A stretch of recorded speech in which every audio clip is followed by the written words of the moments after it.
Hello, everybody out there. This is Tim Starace from YYNOT, and you're watching for BassPlayersOnly.com.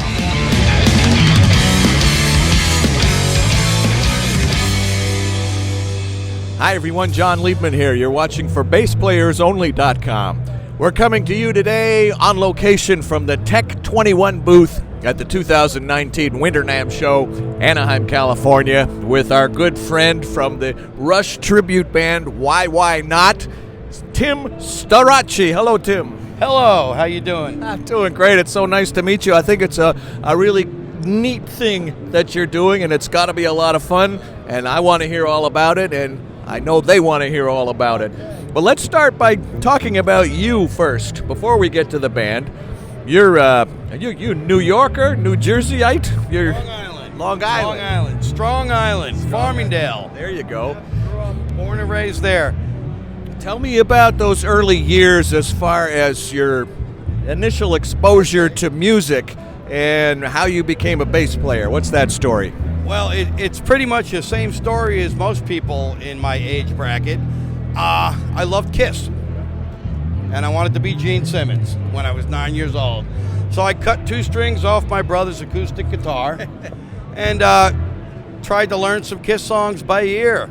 And they're not that harmonically complex. It is when you're 9. Okay. You know, I mean, Gene Simmons is one hell of a bass player, you know, believe it or not, you know. And, you know, after he beat my butt a little bit, my mom got me a little cameo bass from the mall, which is a piece of plywood and 2 pickups on it. And your brother cut 2 strings off. No, he knew better. And I picked up this album at a yard sale for 25 cents. And it was called Learn to Play Bass by Ear with the Ventures. Wow. So there I am teaching myself La Bamba and stuff like that. And it just took off from there, you know. And then I got a bass teacher, and he turned me on to Rush. And then I was just obsessed, you know, and had to absorb as much bass-related material as I could through my younger years up until I was about 15. And then I found out there were bands you could play in, and girls were there. And, yeah, and it became a whole thing, you know. And I was in a band called Hot Shot on Long Island.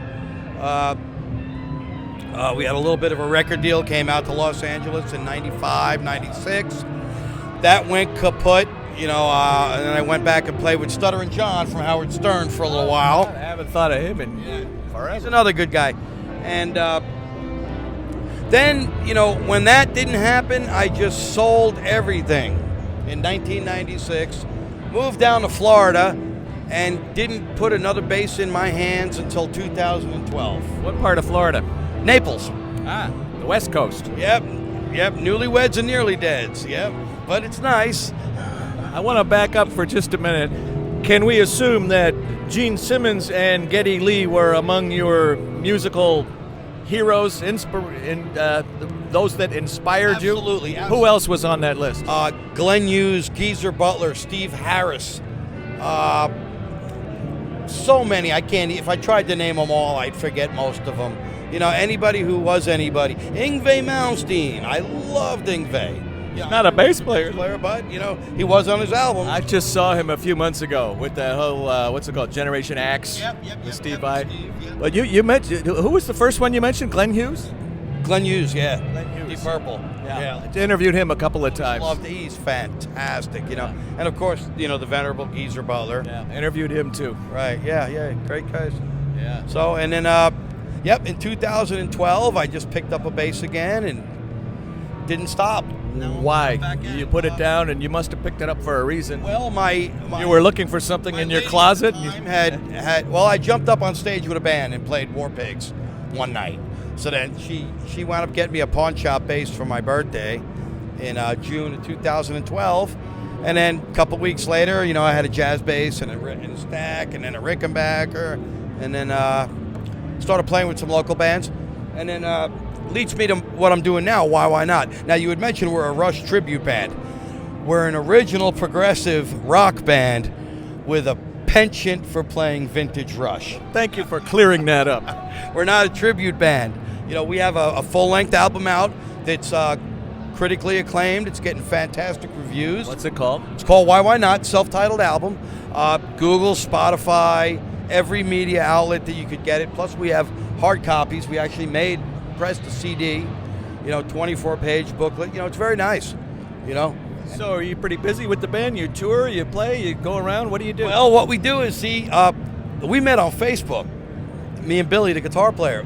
So Billy lives here in Los Angeles along with Rocky, our singer. The drummer, Joel, lives in Utah, and I live in Florida. So we don't never rehearse. We recorded the whole album remotely, from where I live and where Billy lives and stuff. And we'll fly into a city and we'll do a 3-hour show, and then we'll all fly back. It's pretty neat. YYNotBand.com. We're all over YouTube, Facebook. Check it out. It's really cool stuff. What about the future? What else is coming up, either with the band or just with you personally as far as the bass goes? I'm just blessed that I could come back to it after 16 years and find a bunch of guys like I did that I could have fun doing this again. It's so much fun. This is fantastic. I never dreamed in my wildest dreams that I'd be getting interviewed by you at NAMM in the Tech 21 booth. I was not 5 years ago. I was not in your wildest dreams. No, but you will be from here on. I just want to let you know that. Give that disclaimer. Uh-oh. Hey, $10 is $10, right? So. But this is not your main thing, though. You also have a day gig, or what do you? Yep. I am a mechanic at a machine shop. Okay. Yep. Basically, I'm bleeding all the time, and That is a much-needed profession. yeah, it is. Yeah.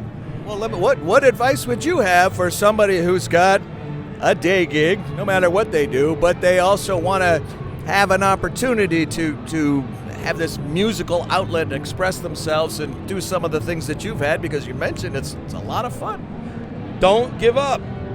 Keep going at it. I mean, you never know. When you least expect it. That's when it's going to happen. And as long as you're having fun playing, it doesn't matter. Success is a word. If you're having fun, I consider that success.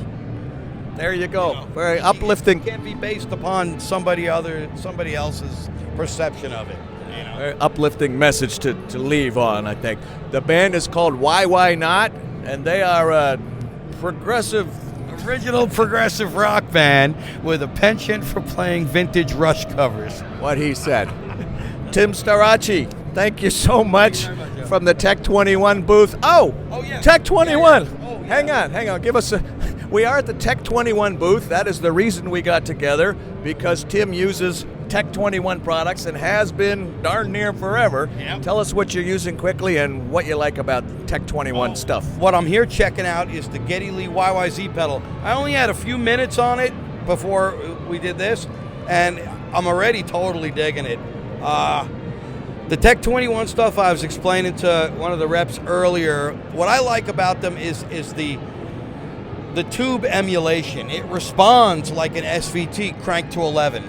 When you nail it, you're putting the tubes under stress, and it's natural distortion, natural tube distortion, and they have that in a little box, and I can do that at a reasonable sound level where we could be talking while I'm playing, and it doesn't have to be cranked up, and it's natural.